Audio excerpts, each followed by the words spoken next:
Welcome back.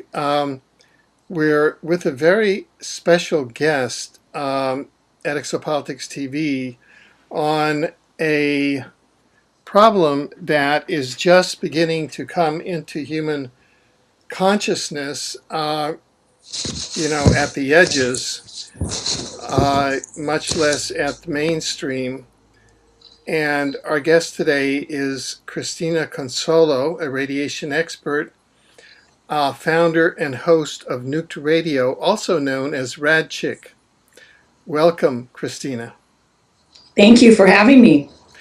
I'd like to say that Christina has drafted probably the first one that is available anywhere online, an FAQ on the effect of Fukushima, and we have to assume nuclear testing and depleted uranium weapons radiation in the atmosphere on flying in commercial airliners.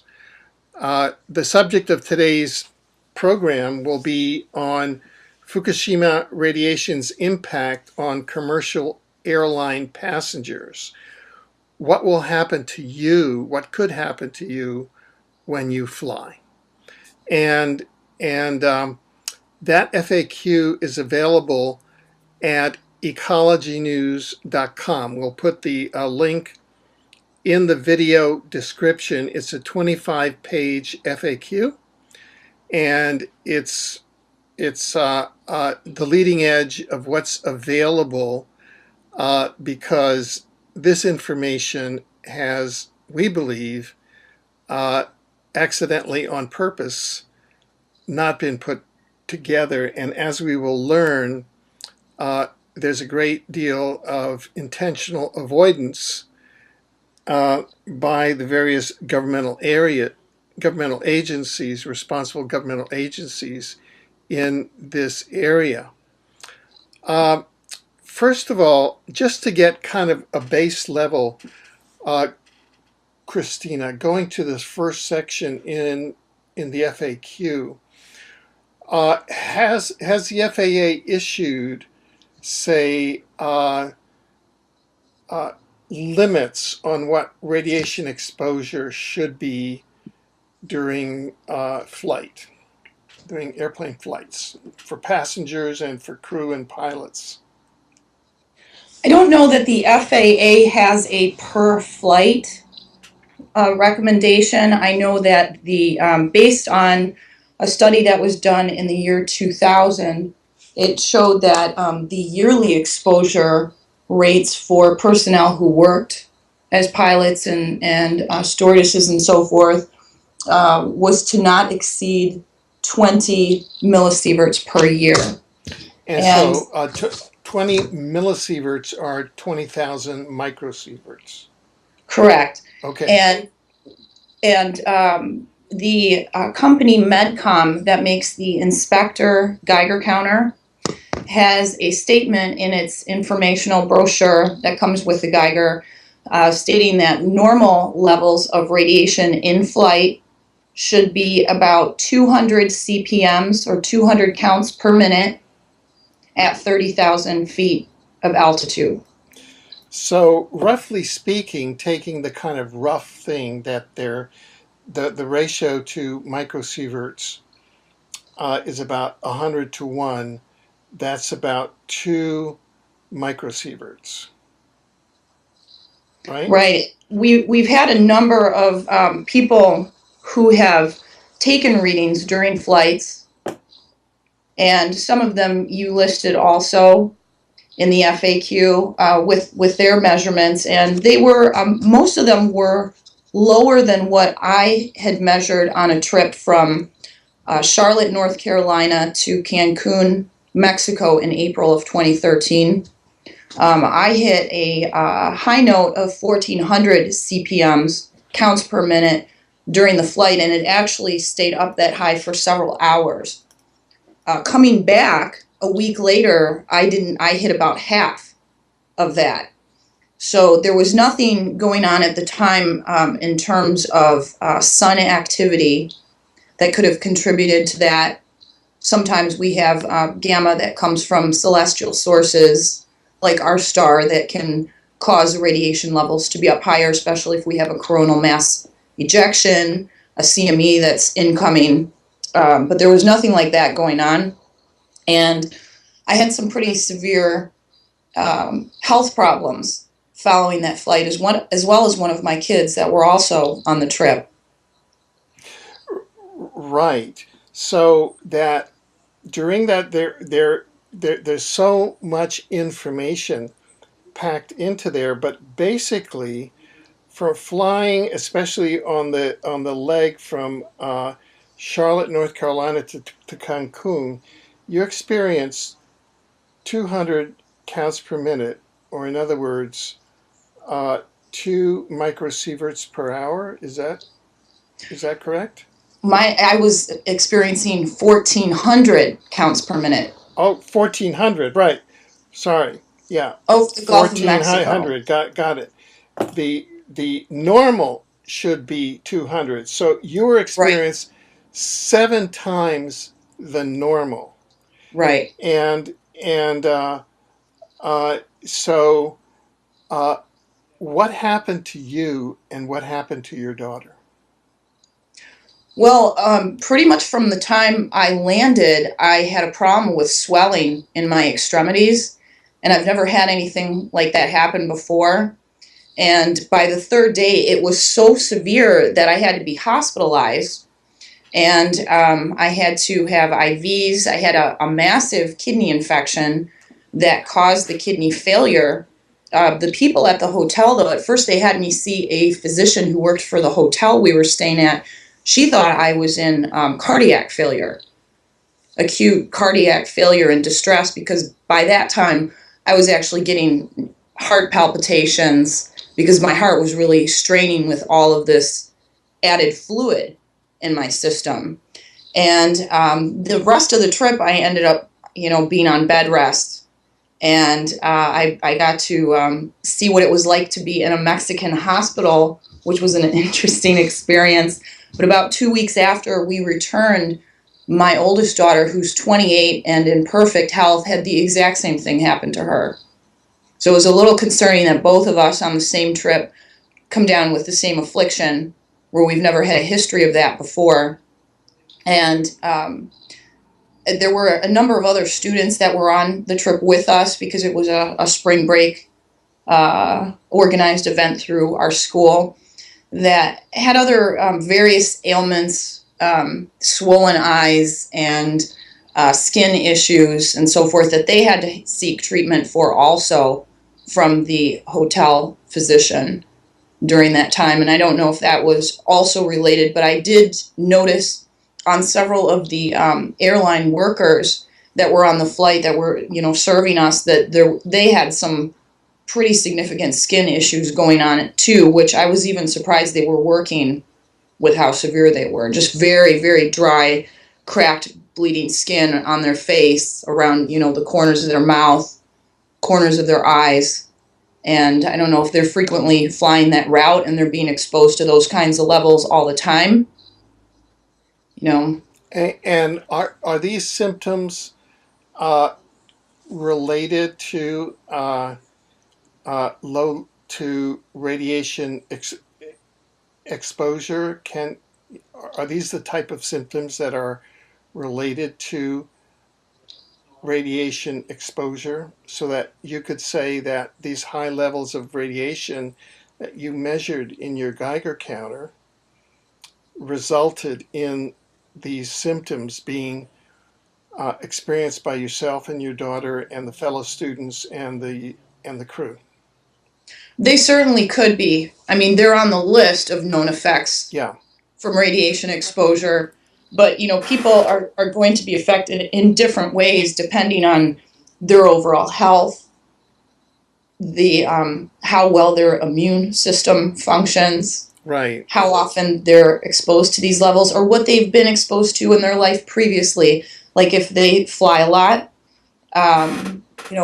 either for business or pleasure, if they're doing long distance flights, transatlantic, transpacific flights, how many medical tests that they've done. All of this is important information to calculate exactly how much radiation you've had over your lifetime or within the last year or within the last 10 years.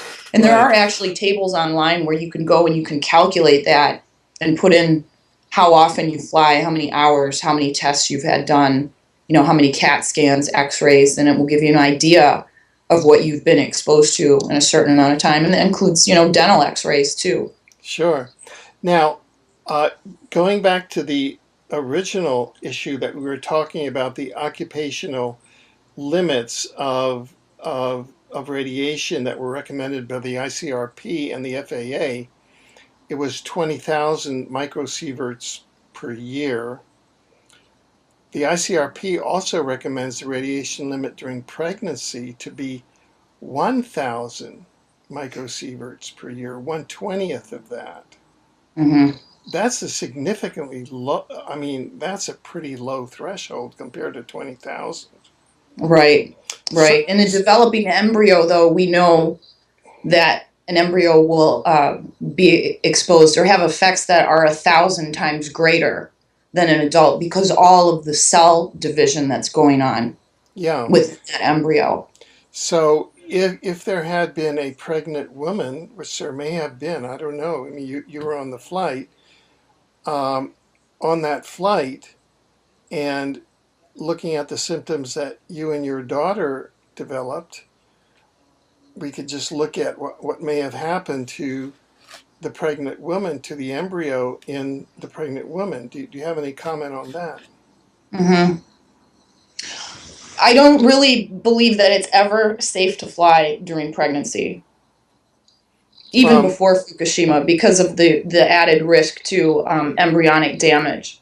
If you're in the first trimester mhm. of the pregnancy, the first 12 weeks,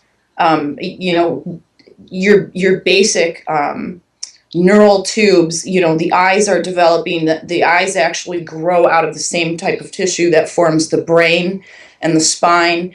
And then in the second trimester, you have organogenesis, where the organs are developing. And in the third trimester, your brain is developing, a baby's brain. So, depending on what part of pregnancy a woman would be in, you might see health effects associated from exposure that she received. And I Yeah, mean that's known data. I mean most good OBGYNs warn their patients not to fly or limit their flying during pregnancy. right, right. And we've all seen those photographs of babies born with birth defects in Fallujah from the elevated radiation levels from depleted uranium weapons, Mm-hmm. where you could call them, I mean, they're almost monster-like. I mean, it's a war crime. You would think that the FAA or the IATA or the ICRP uh, would be making public health announcements about the uh, dangers of pregnant women flying currently. You would think so if they actually cared about public health, but I think they care more about keeping the industry going, and that may have played a part in the early decision in the first few days and weeks after the reactors exploded at Fukushima, that there were discussions that were going on. It's right in the NRC Freedom of Information Act transcripts that they were considering grounding flights. They did ground flights in and out of Tokyo for a period of time, but they were considering grounding flights throughout the Northern Hemisphere. And that it was discussed by the NRC, and there's no further discussion or summation of why they came to the decision to allow planes to keep flying and to continue flying under the circumstances that we have now, or if we have another major event occur at Fukushima. Would that have been a decision that would have been taken at the Nuclear Regulatory Commission level or the FAA level or the presidential level? Do you know? I don't know. I would assume that it would include parties from all three, but I really don't know. Okay, okay. So now let's let's look at the fact that on the flight down, you were exposed to 7 times the normal level of radiation was 1400 CPM, 14 microsieverts per hour. And on the flight back, it was quite different. So there are these differences. And let's just hold that for a second because we're going to address that question. But let's just hold that question here and get some more data on the table. Okay. I just want to put out 2 bits of data and then another one so that we have 4 readings. And the thing about the 4 readings is that they're wildly different. 2 of the readings, including your own, are in one quadrant, and 2 of the readings are in a different quadrant. And we're going to ask the question why. We have readings from Connie Fogel, who's a former Vancouver, British Columbia Parks Board Commissioner, and she submitted readings on round-trip flights from Vancouver, BC to Heathrow, UK in January of 2014. And on the flight over, the average was 2.45 microsieverts, which is about a little over the normal. And on flight back, it was 2.89 to 3.60 microsieverts per hour. And we also have data from Tom Clearwater, who's a lawyer here in Vancouver, BC. And he flew from Vancouver, BC to Hong Kong and then on to Johannesburg, South Africa. And he reports flying almost directly over Fukushima, and the highest that he got was west of Alaska of 2.20 microsieverts. Over Japan, he got 1.53, and this is 1.30 flying directly over Fukushima. And he got 50% lower than that flying from Hong Kong to Johannesburg. Then I'd like to just add for the mix a flight that's been reported by rents.com. All of this data we're just reading from the FAQ, which is at ecologynews.com. And so the listeners can go to ecologynews.com and just click on the link there and look at the 25-page FAQ and follow it as we're talking about it here. And I recommend that you do, because this is the only FAQ on the planet on this subject at this moment, February 20th, 2014. We hope that there will be many more. And this flight was July 1st, 2013, from Chile in South America to Portland, Oregon.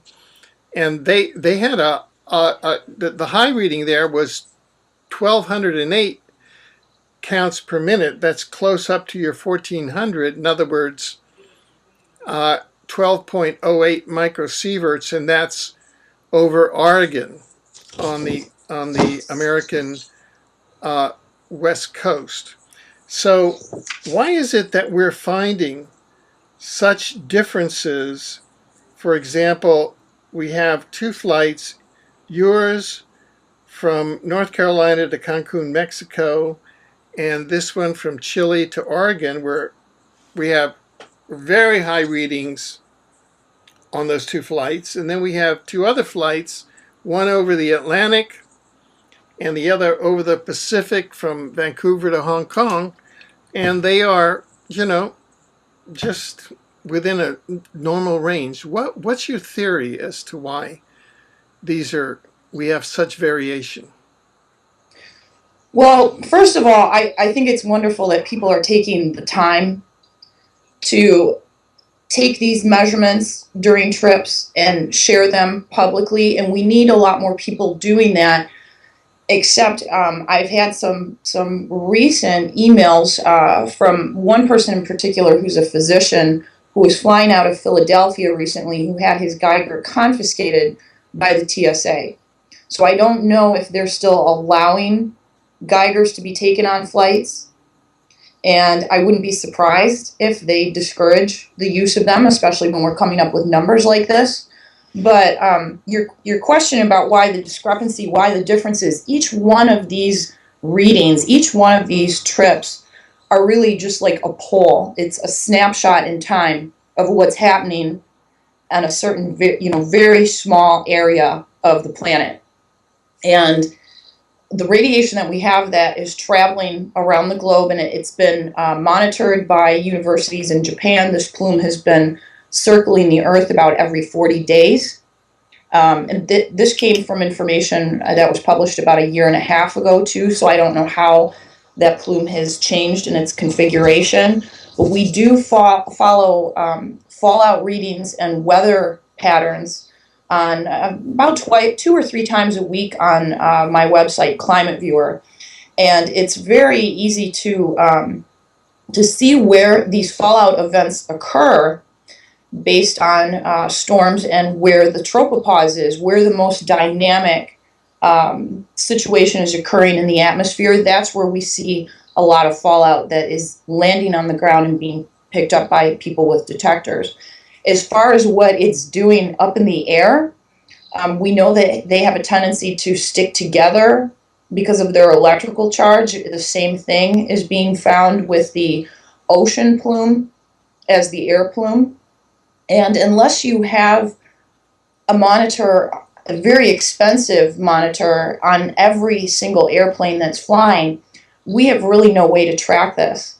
I mean, we can see when it might be risky to fly to a certain area based on what's happening storm-wise or according to the tropopause. But, once you're above the cloud layer, as far as monitoring that, I would think if there was some satellites that are doing that, that information would be shared. I have heard that from Loren that they have changed some of the routes at times. This is Loren Murray. Loren Murray. Yeah, independent that they scientist. have changed, and she has been recommending to her friends if they have to fly across the Pacific to do so on the southernmost route possible. And so it's very difficult to say. It's kind of a hit or miss thing. You really don't know what you're going to get hit with when you're up there. But the fact that there's plutonium that's in the atmosphere, not only from Fukushima, but from weapons testing, makes it a gamble to fly really anytime with your health because you don't know how it's going to affect you either. Now, so really what you're saying is that in the same way that we have fluid dynamic laws that determine how the distribution of the Fukushima and other radioactivity is happening within the ocean currents, and it's driving it across the Pacific and perhaps into other areas. In the same way, in the atmosphere, we have fluid dynamics laws which are governing the distribution of the radiation in the atmosphere. It's not that the atmosphere is a soup in which the radiation is evenly distributed. It's very much bunched up, and it's going in different patterns. So when you go up in an individual flight, it's really a chance whether you're going to run into a batch of high radiation or not. Is that what you're saying? Right, and if you think, have you ever been to the website Flight Tracker, where you can see all of the planes that are in the air at the same time? If each one of those planes had a monitor that was, the information was then downloaded to a website where we could view it in real time, like we do with Radiation Network or NetC, where they're importing ground data from the EPA and from people who have Geiger counters, we would need to have the same kind of program for the skies to determine where these plumes are and then see how they relate to the behavior of weather, and planes would have to be adjusted accordingly to help avoid those areas, and not even so much for the people that are flying on the plane, but the pilots who are flying 80 hours a month and the flight crews, they average 75 to 85 hours a month. Their Yeah. continued exposure, if they're flying through these levels, is going, and it may be manifesting itself with some of these cases that we're going to be talking about of pilots that have been passing out and crew members having problems. And there's actually a lawsuit going on now about an issue with almost 3,000 flight attendants who were having problems from Alaskan Air. And we'll talk about that too. Great, great. Now, but just sticking with the radiation in the air for a second, you also say that there's different types of radiation in the atmosphere which can affect you differently, and it depends upon the type of particles that you're running into. Is that correct? Mm-hmm. Could you talk about that? Yeah, and I had the best intentions when I went on this trip. I knew that could possibly affect my health, and I was having health issues already. And I wore a mask on the plane for the early part of the flight. And when I started getting these high readings, there's certain tests that you can do with the Geiger counter where you block the pancake probe using paper or aluminum foil or a book and so forth, and you can try to determine if it's alpha particles or beta or gamma. And it appeared at the time, because the numbers didn't change no matter what I blocked the instrument with, that it was all either a beta or gamma source. So I wasn't concerned about alpha particles at the time, and I took the mask off for the rest of the flight. And I wish I would have left it on. Because I've had reports from people who have worn masks during the flight, and when they have landed and they have checked the background of the area where they are and then checked the mask, they're getting high readings off the mask they wore, which is indicating that there may be particles lodged in that mask. So that was my mistake, and the reason for the concern. And if you try to figure in a math problem, how badly did you get exposed? How many hours could you fly with this type of exposure? There's so many different variables to the problem, but the really big one is if there's alpha particles involved, because those are going to be 20 times stronger than beta or gamma. And so that changes the equation considerably. And if we know that we already have plutonium in our atmosphere from Fukushima, we've had it actually since weapons testing, but in this case from Fukushima, then you can't do any math that says that it's safe to fly at all.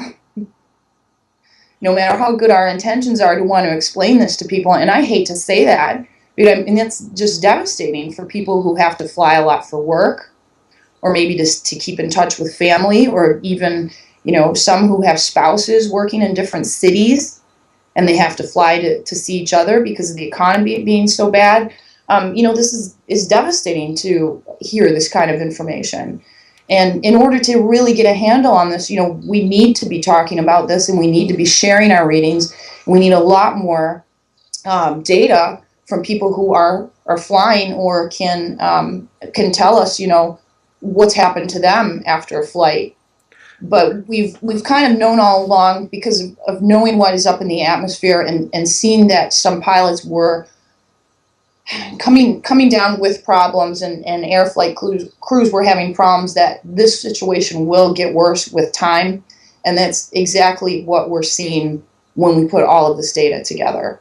And the reason why we are gathering all of this data at the citizen level is that the government is withholding all the data. Is that correct? Right. In every aspect of this disaster. The ocean releases, what's happening on the beaches with the incoming tsunami debris. They even suggested to people in Hawaii, to boat captains, to take radiation measurements a year and a half ago in Hawaii, because they wanted to track any plumes that were incoming. They've never shared any of that data. It was done on a completely hushed up basis. We're just finding out about that now. So they know that there is a problem. They're tracking everything and probably know exactly where things are and where the worst of it is, but that is not being shared with the public at large, because you can't have people not traveling to the West Coast, not eating sushi, and not flying. That would be devastating to our economy, which is in a bad enough position as it is.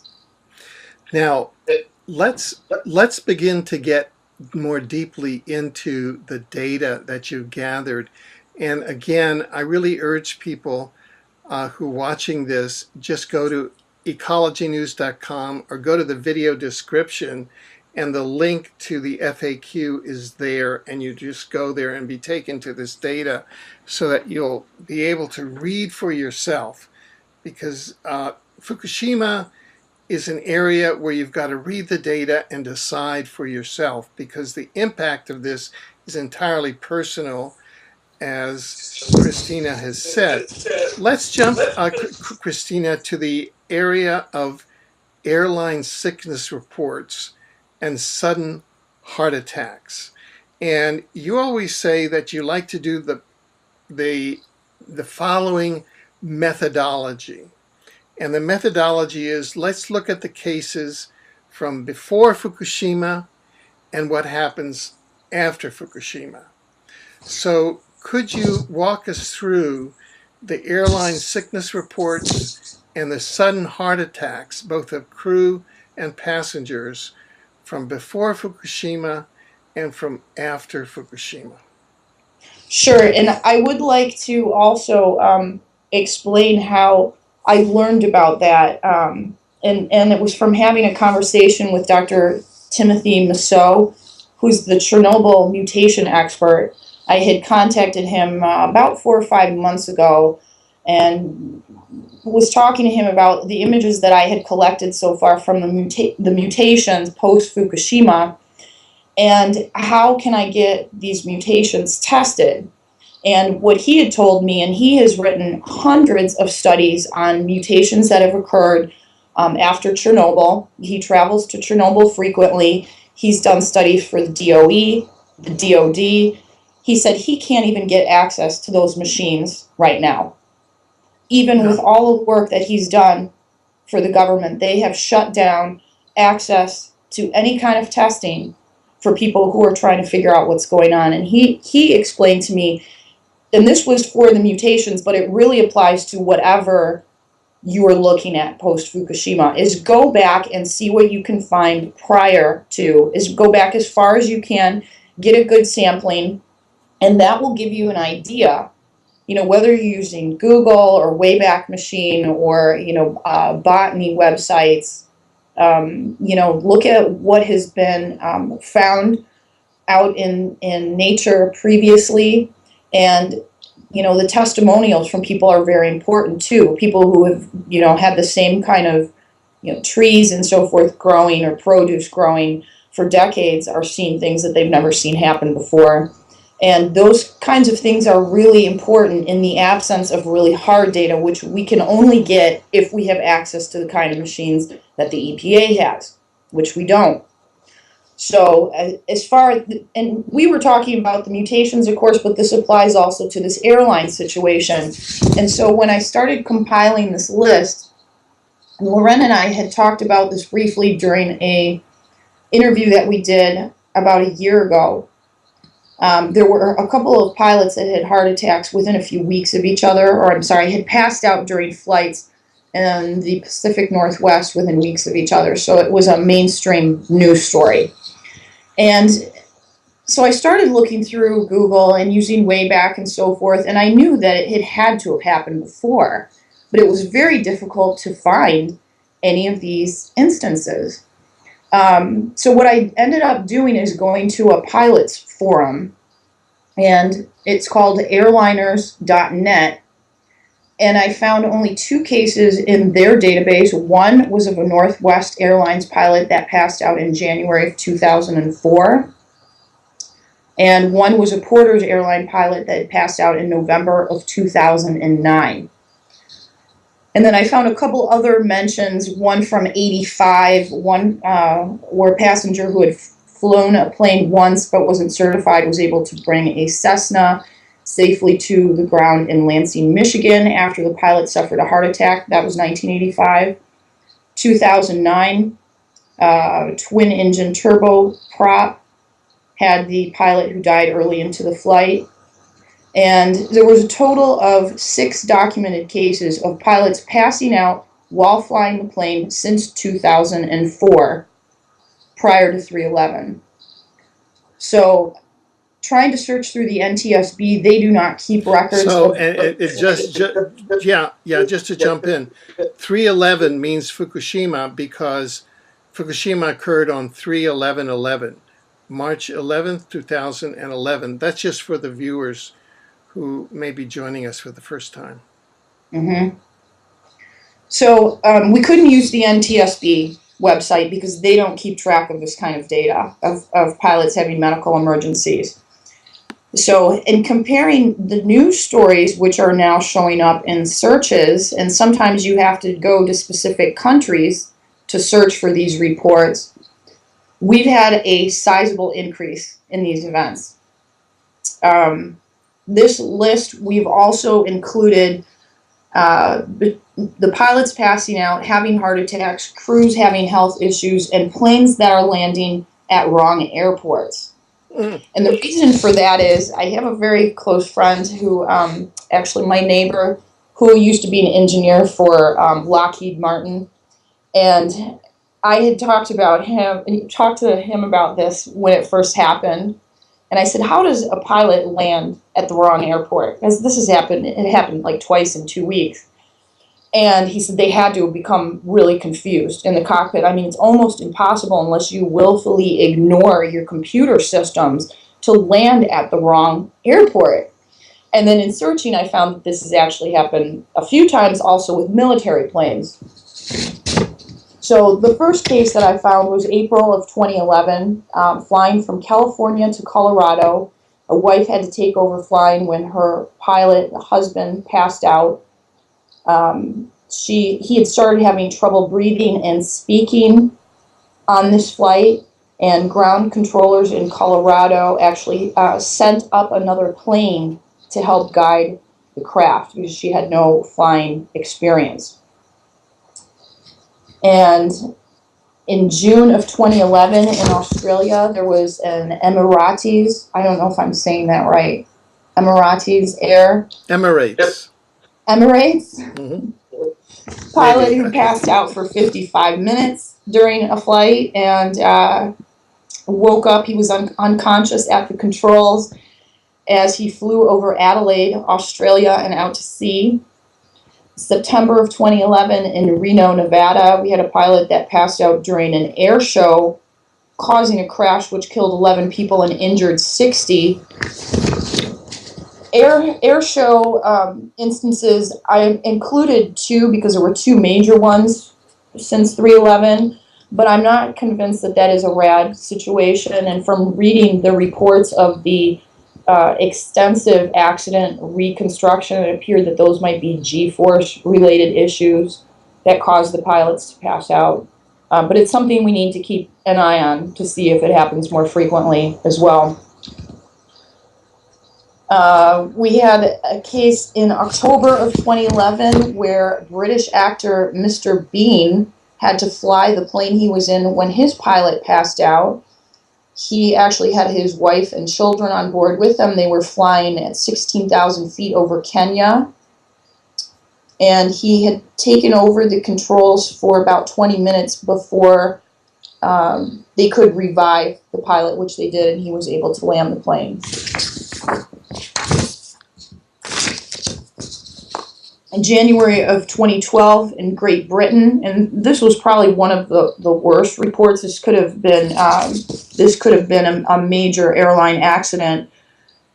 A severe medical emergency during flight occurred when both pilots passed out and a plane lost altitude sharply. British Airways jet was forced to make an emergency landing after 2 women pilots almost passed out at the controls. They were so out of it that they were unable to fly the plane. They were still conscious, They sent out a call for a senior member of the cabin crew to come to the aid of the flight crew. And what had was found out later that just the lightheaded, dizzy, and unwell feeling at the time had caused them to lose control of a packed commuter plane. And there were a number of testimonials for people that were on this flight too of how far this plane dropped during this series of events. In April of 2012 in Wisconsin, an 80-year-old woman had to land the plane after her pilot husband also passed out. Her name is Helen Collins. Also in April of 2012, Air Canada had to cancel 70 flights due to a pilot shortage and possible illegal sick out. And that's something else that I'm keeping track of because I'm not sure if the pilots are aware of this situation. I know that some of them are because I have heard from some people in the industry that have indicated that they are aware that they may be exposed to significant levels of radiation during flight from Fukushima. In May of 2012, ABC News had reported 100 flight crew members that had to take sick leave. According to Seattle King 5 News, they determined that this may have been from a chemical that was used to clean the flight attendants' uniforms. But what was really concerning about this is that many of these flight crew members were having thyroid issues. And I am not aware of any chemicals that can cause that. And also, some of the symptoms they were having were severe rashes, hair loss, bleeding issues, bloody noses, and then thyroid problems too, and just a general unwell feeling. In May of 2012, there was another large sick out staged by Air India, causing 100 flights to be canceled. And it was around this time in July of 2012 that we started seeing some mainstream reports come out of how to fly a plane if your pilot passes out. The first one appeared in Wired magazine in the UK following this British jet that lost altitude. And then this story is very interesting. There was a study that ended up being done by the Pentagon to try to figure out why F-22 pilots had passed out 11 times in the past year, which was absolutely unheard of for people who fly this type of plane. The direct quote was, "What gave the Air Force grave concern last year was the unexplained nature of the incidents and the incident rates," said Major General Charles Lyon, Director of Operations for Air Combat Command, who headed the investigation. "At one point, we got up to 11 incidents, which we could not explain. This was a grave concern for pilots as well." In May, 2 F-22 pilots went public on CBS saying they refused to fly planes after becoming woozy and dizzy in mid-flight. The problem, after this Pentagon study, was determined to be pressurized vests that the pilots wear when they fly. July 2012, Tampa. Did you find anything in the F-22 case where there would be a radiation connection? Or do you think that this vest problem was a cover story or what? I think it's something that needs further watching. Further watching, okay. Yeah. In July of 2012 in Tampa, there was a C-17 that landed at the wrong airport. In September of 2012, there was a large number of pilots calling in sick, canceling 300 flights, also attributed to contract worries. Now, I'd just like to interject there that I've spoken to a stewardess based in New York who says that they are worried about this issue, air flight attendants, and that it's all between the crew because the unions are are blocking this information about radiation. And the So unions are really the ones who should be taking charge exactly. of So investigating it. there's a lot of underground. So this is just an anecdote that I'm saying that the sick-ins,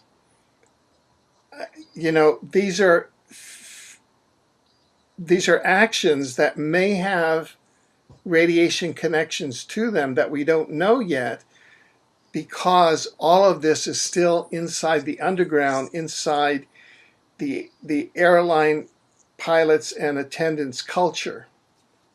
Right. There was a related article that came out in the Dallas News Aviation blog in September of 2012, following this large number of pilots that had called in sick. And American Airlines spokesman Bruce Hicks said in a carrier statement that sick leave has been up more than 20% year over year, and it had been elevated for months prior to the sick out event. And then in November of 2012, we had another pilot that passed out, had stroke-like symptoms. It wasn't released for a couple weeks, but it was before a Kuwait-bound Abu Dhabi flight was due to land. The 44-year-old pilot suddenly was unable to speak properly and had difficulty breathing before coming unconscious mid-flight. The co-pilot took over and declared an emergency and was able to do a successful landing. Now, we're not even really halfway through these stories, and we are ready. We're up to November of 2012. Things really So start picking up.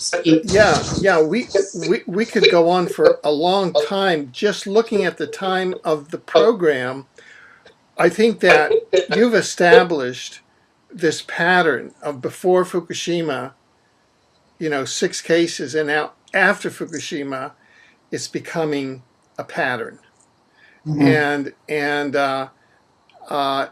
so I think that we can begin to go to other areas and ask the readers to go directly to the FAQ at ecologynews.com and begin to read all the many cases that you have brought together for the first time now publicly going online. Where the government has really, and the mainstream media has, although paradoxically these are from the mainstream media, they are not presented in their true public health context, and that is as that there's reasonable cause to believe that all of this is triggered by Fukushima radiation. So let's just, I'm scrolling down here and go to radiation affecting brain function, where we have unruly passenger study, a huge increase in unruly passengers. Yes, and I have somebody who is trying to find every single story before and after 3/11, so that we can also quantify those reports. There's so many of those reports, including pilots who have to be restrained because they're acting inappropriately. And, in some cases, there's alcohol that's involved, sure. And some of these are also celebrities that have been unruly on planes or had disembarked from planes looking, much worse for wear than when they got on. These are all things. It's really hard to, as one or two or three people, to try to track all the events, but we do need to get more data and try to start looking closer at these timelines and sharing them with other people so we can get a handle on this. And people can make the decision of whether or not they want to risk exposing themselves or their children to these rads during flights. So what you're saying here, though, is that there's been a dramatic increase in unruly passenger reports, and that there may be this is where the aircraft may have gone through these patches of radiation, including the alpha particles, and that may have affected brain function, and that may be why these passengers are becoming unruly. That's how that affects that person's particular organism. Is that kind of the thinking here? Yes, radiation affects the executive part of the brain, which is the part of the brain that keeps you from doing really crazy things. Very succinctly said, and that's very clear. Very clear. Well, let's go to the next section, which is aircraft air circulation. And walk us through that. Oh, okay, yes. These were specs that were provided by Donaldson Aircraft. Half of the air that circulates during flights is pulled from the outside, and half is recirculated. The air that is recirculated inside of the plane is passing through HEPA filters. But the air that is coming from the outside is not being filtered. About HEPA filters, a high efficiency particulate absorption, or HEPA is a type of air filter. They have many applications in medical facilities, automobiles, aircraft, and homes. The filter has to satisfy certain standards of efficiency, and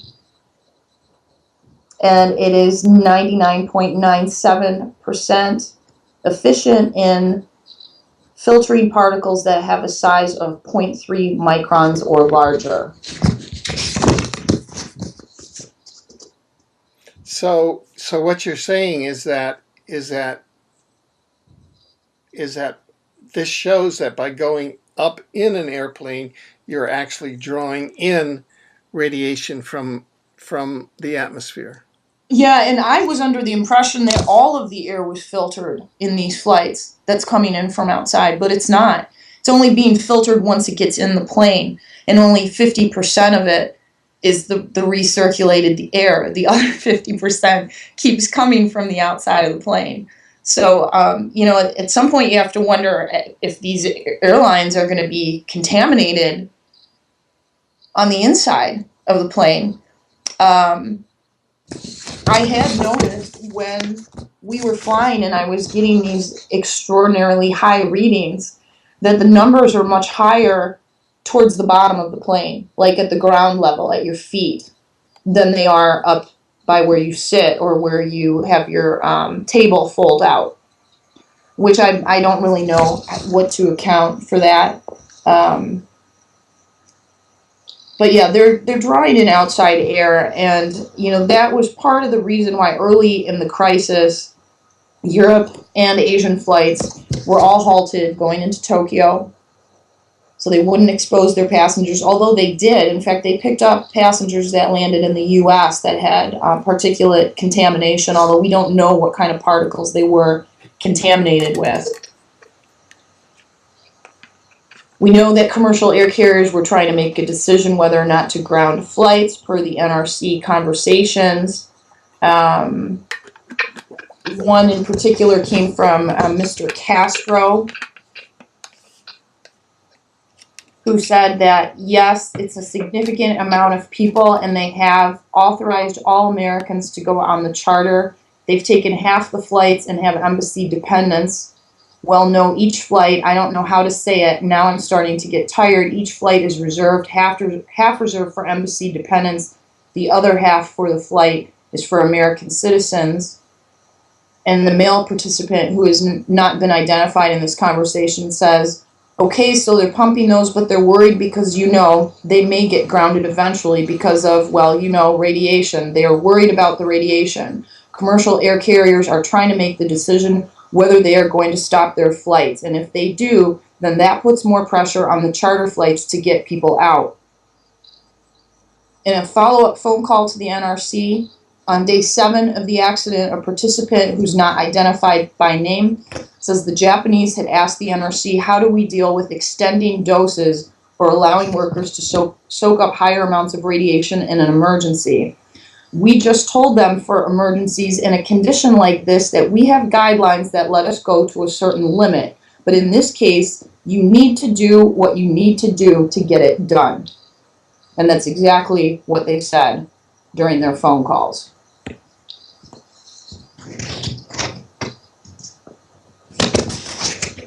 Speaking from Tokyo, Charles Castro, the deputy administrator for the NRC region that covers the western United States, also said he predicted that rising levels of radioactivity might stop airliners from coming into Tokyo, and remarked on his own tiredness and rambled, when you've got 1,000 dead bodies washing up on the shore, you know, it's these people, I don't know, I mean, you know, I think we need to be prepared for it, but it's going to be tough for them, and we're over here barking at them. It's good. The president's calling for an assessment of the safety in this country, and I'm not exactly sure what that means yet, but I think we will have an opportunity to shape it.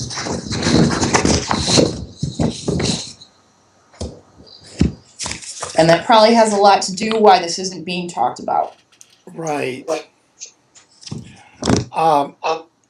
Now, we'll get to the why question at the end of all of this.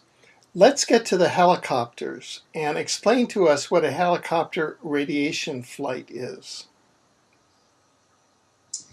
Helicopter radiation flights are usually conducted by the Department of Energy, the Department of Homeland Security, or the National Nuclear Security Administration, or NNSA. And what they do is they do a survey that's usually about 300 feet off ground, where they will fly over neighborhoods where they suspect contamination exists, and they'll do a survey and record the numbers that they get during this flight. Now, they've done this for years. They know what the background levels are across the entire country. It's supposed to be done in the event of a terrorist act, or suspicion of a terrorist device or a nuclear bomb that's being hidden in a city, or contamination from a nuclear accident. And that was another one of the things that I had noticed a lot in the news, and had also had a lot of emails about from people, is helicopters flying around their house, very low to the ground, doing passes, going back and forth, where you can tell that they're doing some kind of survey, and it didn't appear that they were spraying anything.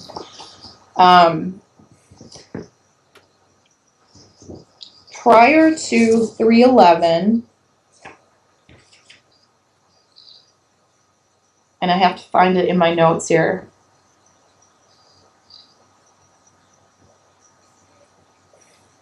I could only find 2 postings of these flights being conducted, because they usually warn people ahead of time in the news, so the police department doesn't get a bunch of calls asking, why are there low-flying helicopters over my house? I found one event in 2006 and one in 2009. Since Fukushima, since 3/11, I believe there's been 14 or 15 that I could actually find documentation about, that it was posted ahead of time for people who lived in the area. And the areas include, I won't read through the whole list, Seattle in July of 2011, another one near Seattle in 2011, New York, Los Angeles, and Atlanta, although those were posted in a Seattle article. November 11th in Las Vegas, May of 2012 in Baltimore, August of 2012 in the San Francisco Bay Area, August of 2012 in Berkeley,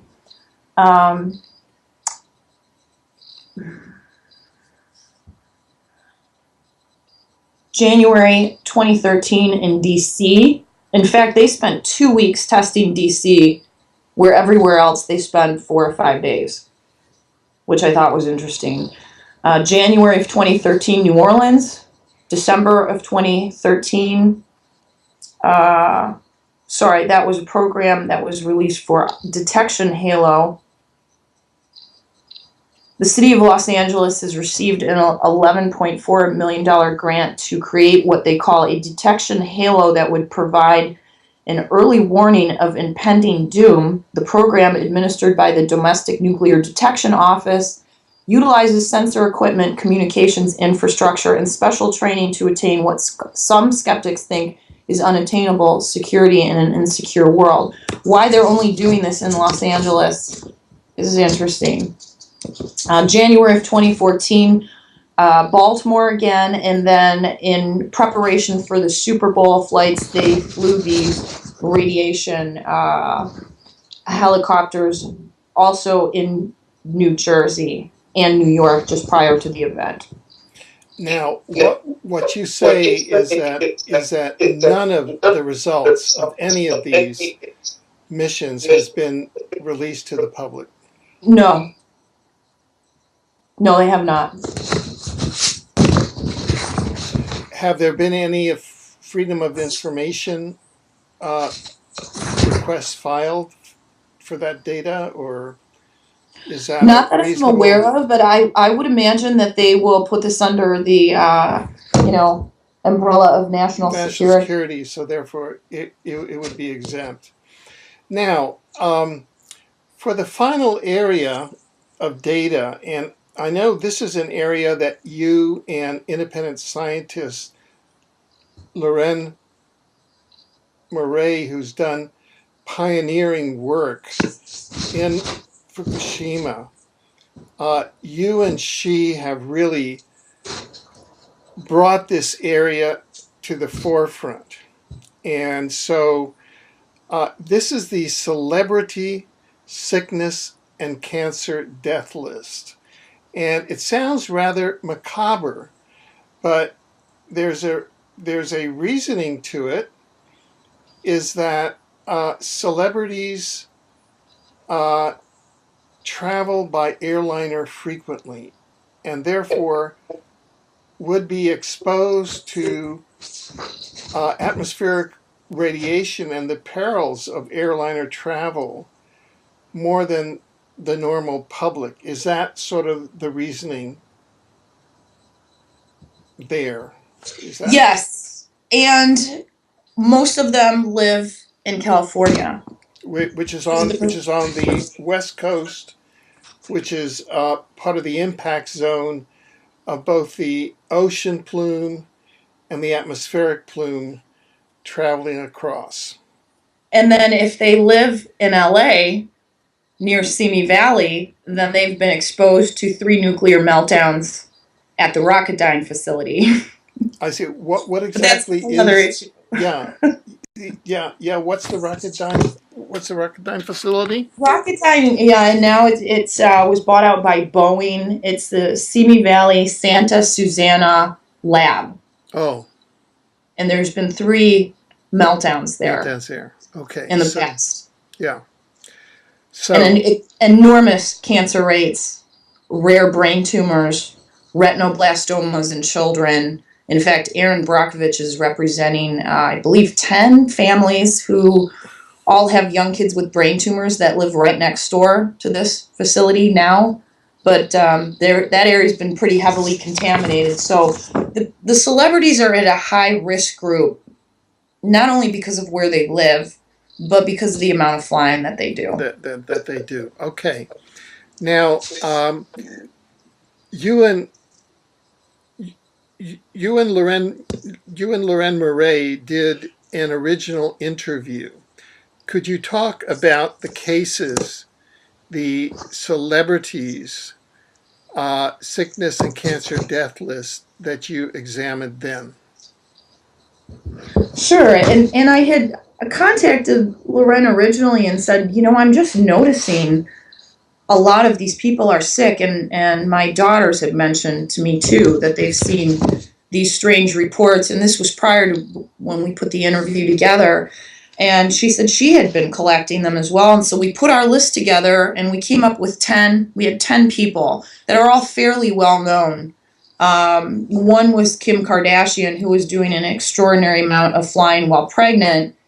And then later after the interview, she delivered her baby 5 or 6 weeks early because she went into liver failure. Jessica Alba, who had symptoms of a stroke. Dwayne Michael Carter, also known as Little Wayne, who suffered a series of seizures while he was flying. Kelly Osbourne, who suffered a seizure while she was taping a show.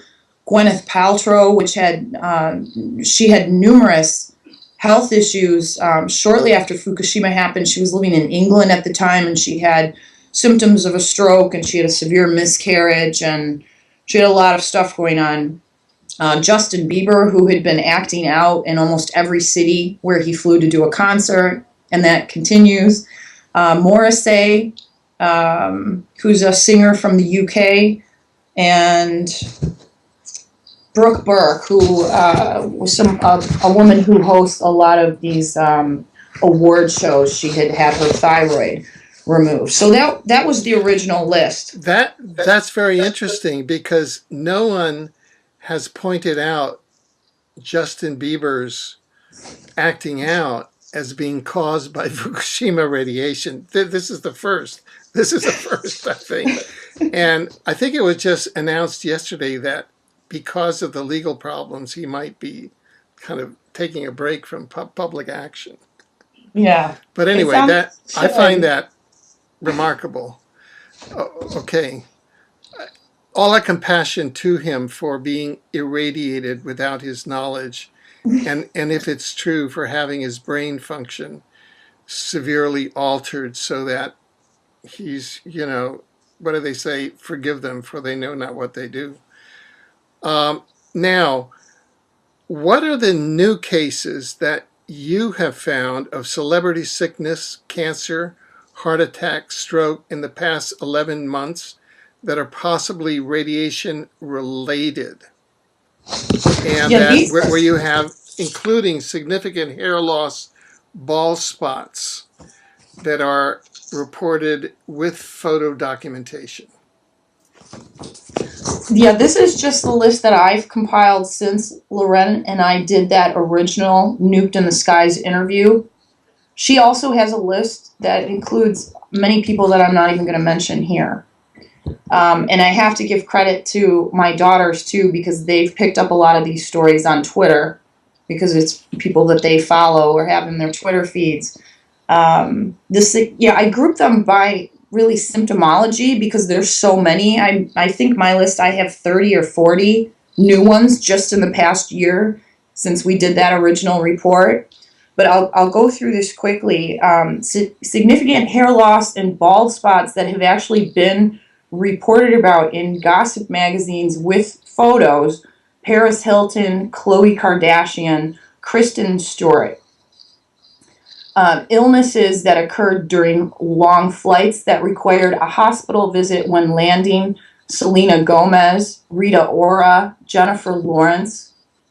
And then 3 celebrities that continuously get put on the gaunt list, which might just be from eating disorders or what have you, I don't know: Denise Richards, Angelina Jolie, and Nicole Richie. And my youngest daughter had found a picture recently on Twitter from Denise Richards where she's getting a vitamin C IV in the doctor office to help her immune system. So these are frequent flyers. These are frequent flyers, and there's a couple others, and these are usually wives of people that are somewhat famous. Bodie Miller, who's an Olympic skier, his wife had a late-term miscarriage recently. Jack Osbourne, whose sister, Kelly Osbourne, we talked about in our first show, his wife had a late-term miscarriage as well. I believe she was within 2 weeks of delivering. And another one that I don't have on here, but that just happened within the last week, a girl who is the daughter of Lorenzo Lamas, who is also a reality show star, suffered a significant uterine bleeding event. It was actually bleeding outside of her uterus at her 16-week point in her pregnancy. And she was hospitalized as she passed out and went into a coma, and she lost the baby. That was just within the last week or so that happened. All of these people that we've talked about so far live in California with the exception of Angelina Jolie. Thyroid problems. Jet Li, who is a martial arts star, I believe, actor. Charlize Theron had appeared at numerous public appearances with what appears to be a thyroidectomy scar, although her publicist said that it was for a back injury she received about 10 years ago. Brooke Burke, who we covered on the previous interview. Skin cancer has just been out of control in California lately. Bruce Jenner had several surgeries for skin cancer on his face. Hugh Jackman had skin cancer removed recently, and Vinnie Jones and his wife both had surgery for skin cancer too. Those are all within the last 3 months. And these are frequent flyers. I just want to try and make the connection to the atmospheric radiation patches that one might encounter during flight. Yeah, we have a separate list going too, although it's not my favorite list to go through, is all the sports people, the NFL players, coaches. We've had a number of coaches that have like passed out or had heart attacks during a game while they're running up and down the sidelines. A number of players that have passed out, and some interesting events where they're at high school football games where not only players are passing out and having health issues during the game, but people in the stands. And there was one in particular in Indianapolis that occurred about 2 months ago. And it's just a very strange story. That's a completely separate list. We have a few politicians, John Bryson, Commerce Secretary, who had a seizure while driving his car, and he crashed his car, and the same thing happened to Kerry Kennedy. Musicians who travel a lot for singing engagements and tours. We actually had a member of the band Blues Traveler who contacted Bill Fox after our last interview on Twitter and said that they felt one of their bandmates was suffering from radiation sickness from flying. And he never did follow up with me. Bill Fox sent him my information in email, but I never heard from anybody with that group. Rick Ross, who's a rapper, had a seizure in a plane. Lord Infamous of the 3-6 Mafia died recently of a heart attack. Tone Loc, who's another rapper, had seizures while performing on stage. Chris Brown, who also seems to display many of the anger and aggression issues that Justin Bieber has, also had a stroke a seizure while flying in a plane. And another one while he was recording in a studio, and that was within the last 6 months. And then there's been a number of reality show stars, and not only are they doing work on these shows, most of them which are on the Pacific coast or in California, but they have to fly a lot to make celebrity appearances where they go to basketball games and they, do special events to promote their show. There's been a number of them. Royce Reed, who's a 34-year-old basketball wife, passed out while she was doing one of these publicity events. Jen Arnold, who is on the Littlest Couple series, has been diagnosed with a significant and severe metastatic cancer, which was attributed to a possible pregnancy that she had in the past. Loren actually has all the information on her. Sean Sasser, who was in The Real World, on The Real World show, died of a rare lung cancer. He's very young as well. Ahmad Givens, on The Real Chance for Love, has stage 4 colon cancer.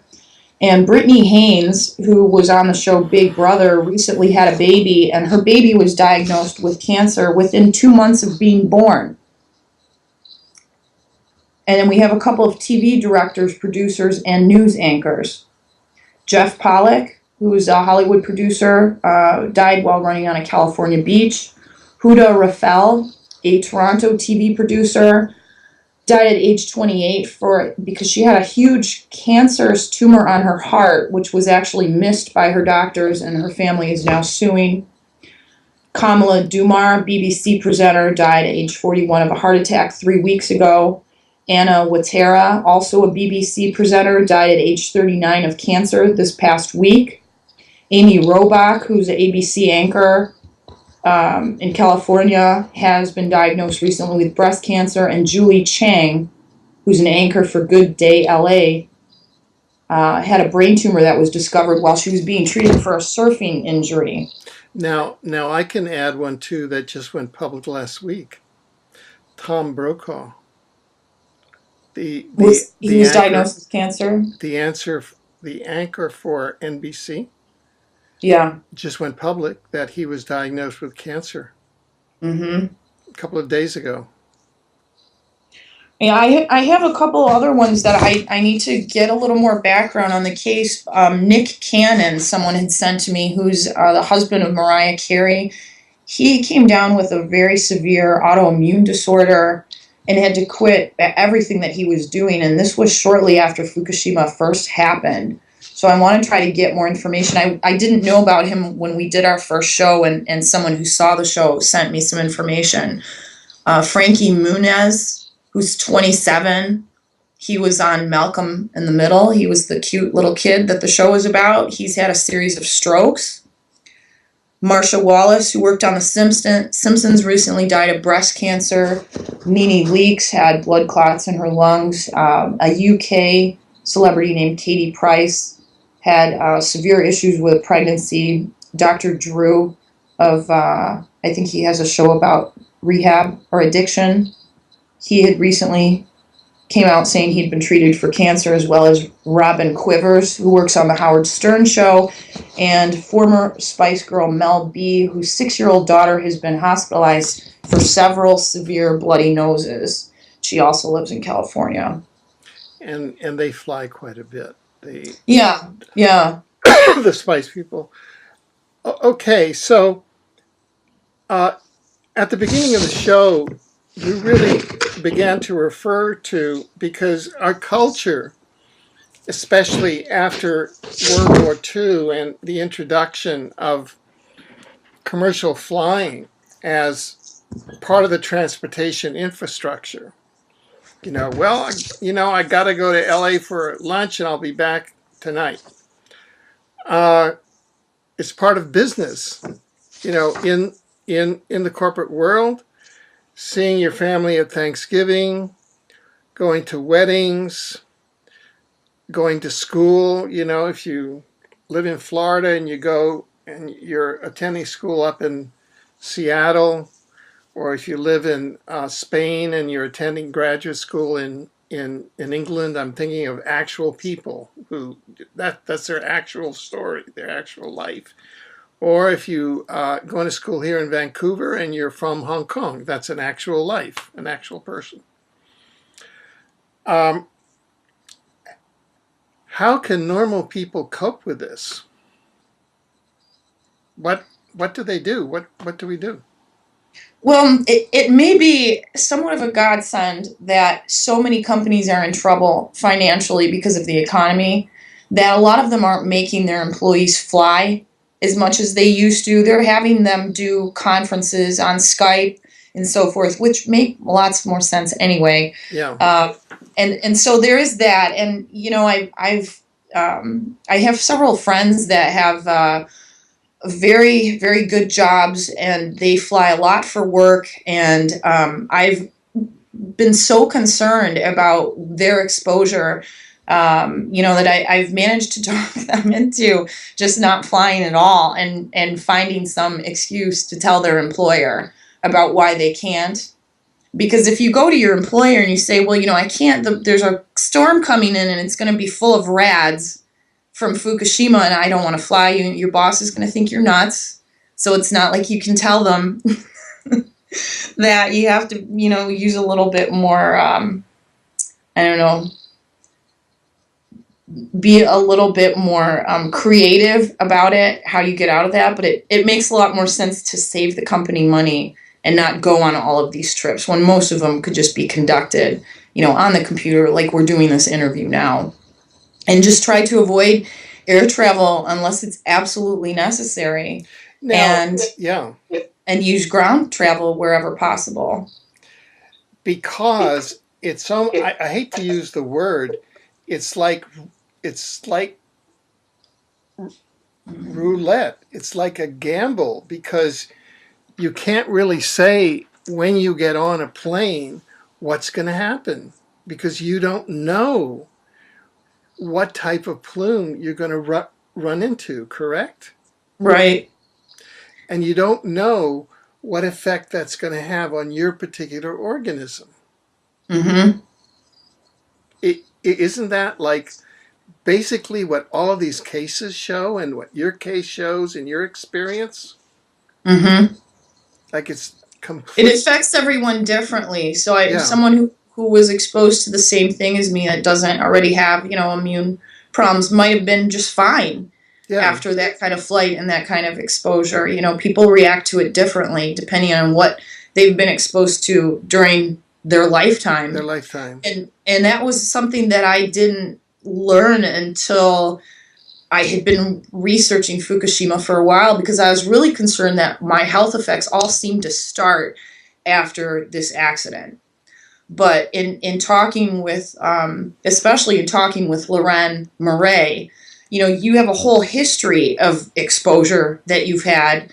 And when I was a kid growing up in the 70s, we flew all the time to Spain because my dad lived in Spain. So we flew back and forth to Spain a couple times a year. And that was right after weapons testing ended, so, and I've had some weird things that have happened to my health before Fukushima that were never really explainable. And then a lot of medical tests after having some back issues and other things. So I definitely had added exposure. Those people, though, who are already in a weakened state from having those kinds of exposures in their past are more profoundly affected by what we've now been exposed to with Fukushima. And my really big concern is because our initial exposure after the accident was so significant in the plumes that passed over North America that we didn't find out about until much later. There may be a lot of people that are walking around now not aware of how they've been affected, but if we ever have another event at that plant where there's a large radiological release, because you have so many people that were hit just from Fukushima the first time, I think the mortality increase, the sickness increase, and everything, we will see much higher rates of a second time around if and when that occurs. Now, what would you like the government, the FAA, the National Transportation Safety Board, the equivalent in Canada and all the other countries, the IATA, what would you like them to do? Ideally, suppose as a super informed citizen, what demands would you place on them? What would you like them to do right now about airline passenger safety and Fukushima radiation? What information should they be making public? What policies should they put into effect? Should they stop all air travel internationally, as was recommended at some point? Well, I think the first thing that they should do is they should be talking about this within their industry and figuring out how they're going to deal with it, because this problem isn't going to go away if this is indeed what it's from. We need to have dosimeters being worn by everybody that works on planes, and we would need to have very sophisticated monitoring equipment on each and every plane that will monitor what the planes are flying through. And then those need to be, correlated into reports where it can be put, up against weather patterns, a tropopause, and see exactly where these events are and adjust the flight routes accordingly. Because if these rad levels are interfering with the health of pilots, I mean, at some point they're going to start running out of pilots. because they're going to get exposed over and over and over again. And we need to get a handle on this now before this happens. I mean, just looking at the data pre and post 3/11, there's definitely a huge increase here. And in order to find out exactly what people are being exposed to, we have to have monitors on those planes that are going to be able to and narrow it down to what isotopes they are, because it's going to make a huge difference. And then, the exposure rates have to all be recalculated, and steps would have to be taken to adjust the flight routes appropriately. But I mean, getting them to admit that this is going on is going to, I don't hold out a whole lot of hope for that happening. Yeah. I mean, at the FAA level and at the presidential level, namely Obama, who was in office when this happened, at the government of Japan level, at the European Union level, at the government of China level, even at the United Nations level, it all seems to be cover-up. I mean, right now, it seems that some governments, like the government of Hawaii, are finally putting in bills to monitor Fukushima radiation, because the citizens in Hawaii are starting to get worried because of citizen radiation monitoring reports. Isn't that the dynamic that's happening? It's all citizen driven.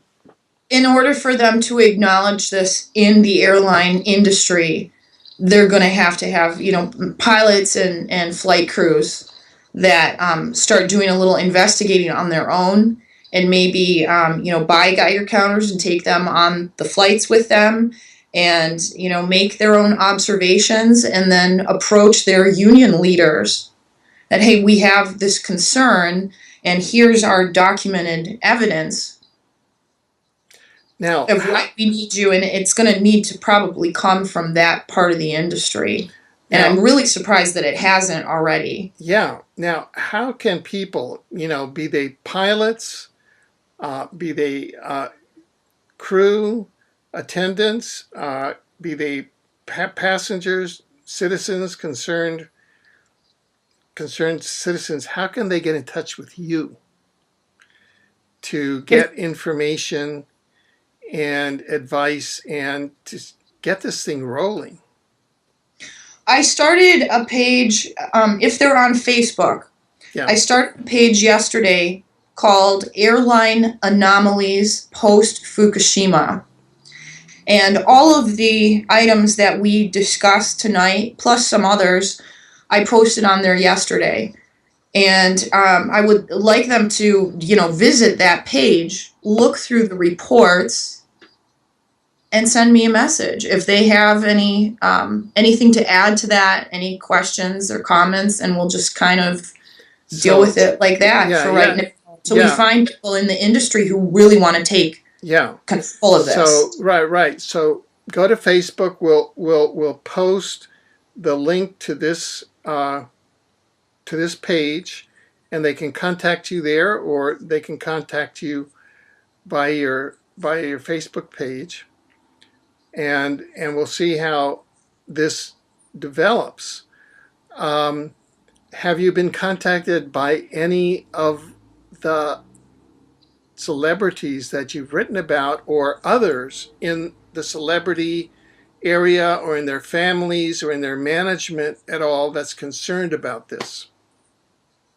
Well, I did an interview with John Trudell a few months ago, and I think you probably know who he is.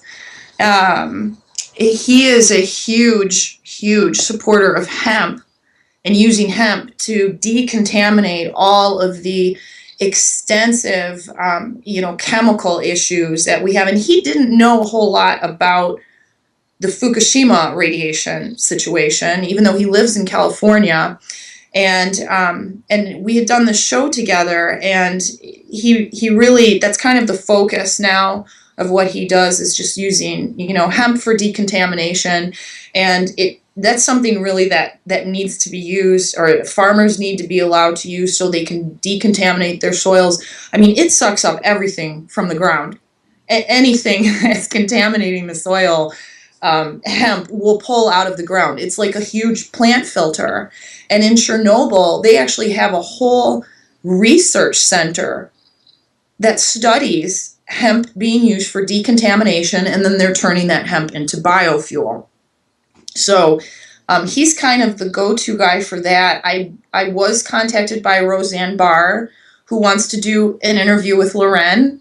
Oh, And good. I'm hoping that they will be able to do that soon. She's done some really, really stunning interviews for RT, very candid about her feelings about 9/11 and other things, and the bankers and what needs to be done with them. And so I can't wait for those two to get together. Oh, good, good, good. But I've had some suggestions about other celebrities like Martin Sheen, who's been a big DU supporter in passing legislation, and the Sundance guy, Redford. Yeah, Robert I've got Redford. maybe contacting him, but I think people like there's so much that a lot of people are trying to do, and we need to really put our efforts into making more like quality productions Yeah, and interviews like this, where we go over just yeah. months and months of All of the collected data detail. and laid Yeah, out in a way that's easy for people to digest, and then yeah, they can follow it from now on by yeah, themselves. yeah, yeah. You know what I'm thinking? What, for example, your friend that has the problem at work. I mean, not her specifically, but I'm thinking that now people can, for example, send the links to this program and the link to the FAQ. It's a 25-page FAQ, and if they have are asked to fly someplace and they can do it by Skype, well, they just send that link and let the other person read it and say, "Oh, I get it." Hmm. Uh, anyway, it's just we're just at the beginning of this communication in kind of the airplane era meets Fukushima. It's kind of like, okay, what's happening here? Well, we've come to the end of this segment, and we really want to thank you. Do you have any sort of final thoughts that you'd like to leave our viewers with in this area? Well, I'm going to keep collecting these reports, and I hope that when other people see this and they go to the Facebook page, that they will also contribute information that they may know and help get this out to other people in the industry as well. I think that this is probably going to get worse as time goes on, and we suspected that would happen with the celebrity health issues too, and that's exactly what's been happening. And all we can really do is keep trying to get this information out there, and we'll just do more interviews as more information becomes available. And people need to kind of like take this on and do their own research too, and try. It's a very complicated subject to try to teach people, and on top of that, it's invisible, so it's almost impossible to teach it to some people. With People are generally very visual, and we're trying to do that with some of the mutation images. In fact, I just joined with Climate Viewer 3D, Climate Viewer News, and Jim Lee, who heads Climate Viewer, has put together a map for me, and I've actually mapped out all of these events that we talked about tonight. There's also going to be a mutation map, because I can't even keep up with the submissions of mutations that I'm getting from people during the growing season. Right now it's kind of quiet. I only get maybe 1 or 2 a day from things that people are finding in stores, produce that's being sold, and plants that have funny mutations just being sold in grocery stores and florist shops. But during the grocery season, we get probably 5 or 10 a day. People will be able to go to this map and upload these images themselves. And when you see that the majority of these mutations are occurring along the West Coast, the Northern Tier, the Great Lakes, and the East Coast. And we know from all the studies that have been done during weapons testing that that's where the majority of the fallout is going to land. And we have studies that have been now made available to us from where the Fukushima fallout has landed. And so far, Salt Lake City was a big hotspot. Great Lakes was a big hotspot. When people see where the rain falls and where these mutations are occurring, I think it's going to be incontrovertible that these are happening because of Fukushima. And Right. so And we have a lot of things kind of in the works to try to help people visualize the problem. What's the website where people can go and see what you just described? Climate Viewer News. And they can also upload images of chemtrails in their area. There's it's all crowdsourced data. And without the help of the agencies that are supposed to be monitoring this and the unions that are supposed to be protecting their employees, it's really up to us to try to get this out there and to be absolutely correct in everything that we talk about, everything that we refer to, and show the evidence that we've collected, so that other people will join us and continue to submit evidence. And, within time, we'll be able to, do papers, research papers on this. And I wanted to make all of these images, the mutation images in particular, available to anyone who's writing papers or doing any kind of research. They will be able to download examples of every kind of mutation that occurs in nature, because they're being sent to us all the time. Excellent. Excellent. Well, good. I really want to thank you for your work and your dedication in this area, and for having spent this time with us and with our viewers. And we would like to be able to invite you on from time to time in the future as events develop. I would love to do that. It was very nice having this discussion with you.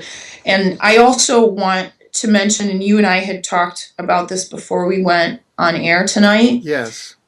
Because I get a lot of, very concerned people that may just hear about this for the first time, and they live in some of the areas that we talked about, or if they work for the airline industry, and they're symptomatic. They need to take this more seriously than someone who isn't. And for somebody who lives in an area where we know that the levels have been high, I'll get emails from people saying, should I move? Like, they're very concerned when they find out the first time. And I think that it is possible to live in these environments if you're doing the right things and you're avoiding the bad things, like precipitation, because many people were able to do that after Chernobyl. And so the question really becomes, the first question is, how are you feeling? And if you're having symptoms, then you do need to look into this with more of a sense of urgency than you would otherwise. Well, thank you. Thank you very much for those insights. And we look forward to having you be on our program again. Thank you. Bye-bye. Good night. Bye.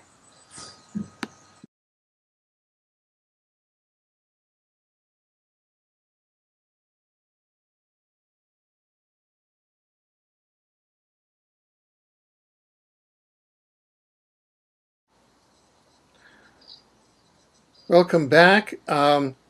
We're with a very special guest at Exopolitics TV on a problem that is just beginning to come into human consciousness, at the edges, much less at the mainstream. And our guest today is Christina Consolo, a radiation expert, founder and host of Nuked Radio, also known as Radchick. Welcome, Christina. Thank you for having me. I'd like to say that Christina has drafted probably the first one that is available anywhere online, an FAQ on the effect of Fukushima, and we have to assume nuclear testing and depleted uranium weapons radiation in the atmosphere on flying in commercial airliners. The subject of today's program will be on Fukushima radiation's impact on commercial airline passengers. What will happen to you? What could happen to you when you fly? And that FAQ is available at ecologynews.com. We'll put the link in the video description. It's a 25-page FAQ, and it's the leading edge of what's available because this information has, we believe, accidentally on purpose not been put together. And as we will learn, there's a great deal of intentional avoidance by the various governmental agencies, responsible governmental agencies in this area. First of all, just to get kind of a base level, Christina, going to this first section in the FAQ, has the FAA issued, say, limits on what radiation exposure should be during flight, during airplane flights, for passengers and for crew and pilots? I don't know that the FAA has a per flight recommendation. I know that the based on a study that was done in the year 2000, it showed that the yearly exposure rates for personnel who worked as pilots and stewardesses and so forth was to not exceed 20 millisieverts per year. And so 20 millisieverts are 20,000 microsieverts. Correct. Okay.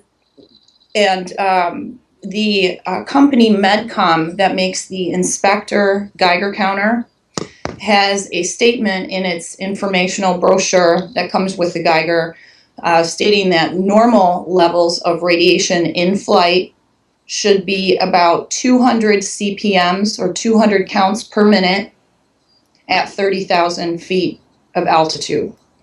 So roughly speaking, taking the kind of rough thing that the ratio to microsieverts is about 100 to 1, that's about 2 microsieverts. Right? Right. We've had a number of people who have taken readings during flights, and some of them you listed also in the FAQ with their measurements, and they were most of them were lower than what I had measured on a trip from Charlotte, North Carolina to Cancun, Mexico in April of 2013. I hit a high note of 1,400 CPMs, counts per minute, during the flight, and it actually stayed up that high for several hours. Coming back a week later, I hit about half of that. So there was nothing going on at the time in terms of sun activity that could have contributed to that. Sometimes we have gamma that comes from celestial sources here within the last 10 years. And there are actually tables online where you can go and you can calculate that and put in how often you fly, how many hours, how many tests you've had done, how many CAT scans, x-rays, and it will give you an idea of what you've been exposed to in a certain amount of time. And that includes, dental x-rays too. Sure. Now, going back to the original issue that we were talking about, the occupational limits of radiation that were recommended by the ICRP and the FAA, it was 20,000 microsieverts per year. The ICRP also recommends the radiation limit during pregnancy to be 1,000 microsieverts per year, 1/20th of that. Hmm. That's a significantly low, I mean, that's a pretty low threshold compared to 20,000. Right, So, right. In a developing embryo, though, we know that an embryo will be exposed or have effects that are 1,000 times greater than an adult because all of the cell division that's going on yeah. with that embryo. So if there had been a pregnant woman, which there may have been, I don't know. I mean, you were on the flight, um, on that flight, and looking at the symptoms that you and your daughter developed, we could just look at what may have happened to the pregnant woman, to the embryo in the pregnant woman. Do you have any comment on that? Hmm. I don't really believe that it's ever safe to fly during pregnancy, even From before Fukushima, because of the added risk to embryonic damage. You know, if you're in the first trimester mhm. of the pregnancy, the first 12 weeks, you know, your basic neural tubes, you know, the eyes are developing, the eyes actually grow out of the same type of tissue that forms the brain and the spine. And then in the second trimester, you have organogenesis, where the organs are developing. And in the third trimester, your brain is developing, a baby's brain. So, depending on what part of pregnancy a woman would be in, you might see health effects associated from exposure that she received. Like our star that can cause radiation levels to be up higher, especially if we have a coronal mass ejection, a CME that's incoming. But there was nothing like that going on. And I had some pretty severe health problems following that flight, as well as one of my kids that were also on the trip.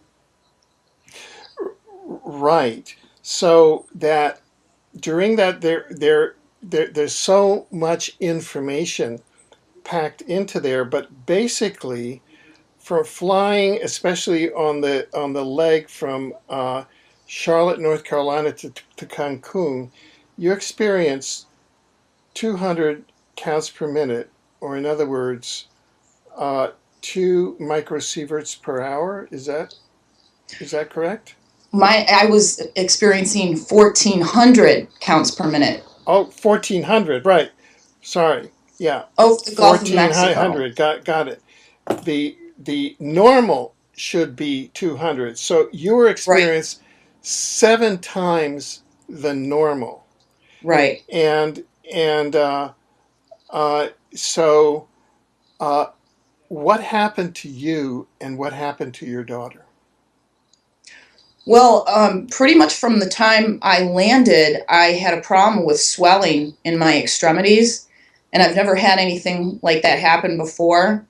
And by the third day, it was so severe that I had to be hospitalized, and I had to have IVs. I had a massive kidney infection that caused the kidney failure.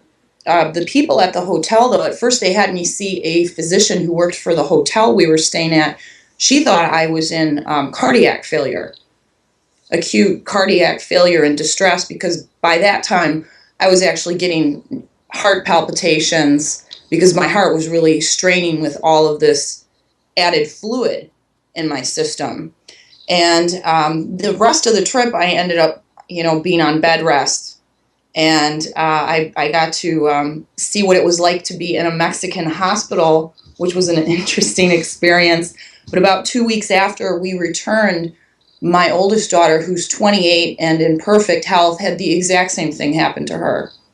So it was a little concerning that both of us on the same trip come down with the same affliction, where we've never had a history of that before.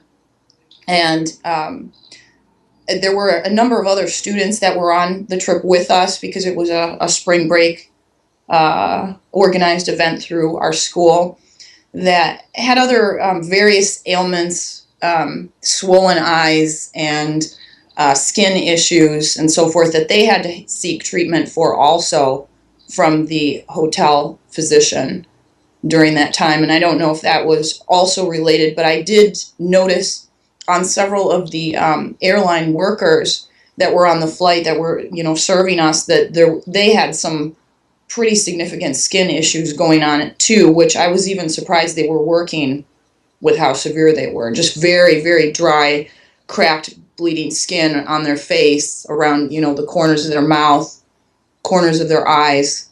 And I don't know if they're frequently flying that route and they're being exposed to those kinds of levels all the time.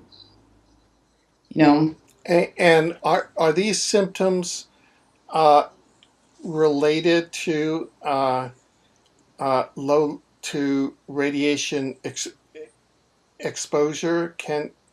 Are these the type of symptoms that are related to radiation exposure, so that you could say that these high levels of radiation that you measured in your Geiger counter resulted in these symptoms being experienced by yourself and your daughter and the fellow students and the crew? They certainly could be. I mean, they're on the list of known effects Yeah, from radiation exposure, but people are going to be affected in different ways depending on their overall health, the how well their immune system functions, right. how often they're exposed to these levels, or what they've been exposed to in their life previously. Like if they fly a lot, either for business or pleasure, if they're doing long distance flights, transatlantic, transpacific flights, how many medical tests that they've done. All of this is important information to calculate exactly how much radiation you've had over your lifetime or within the last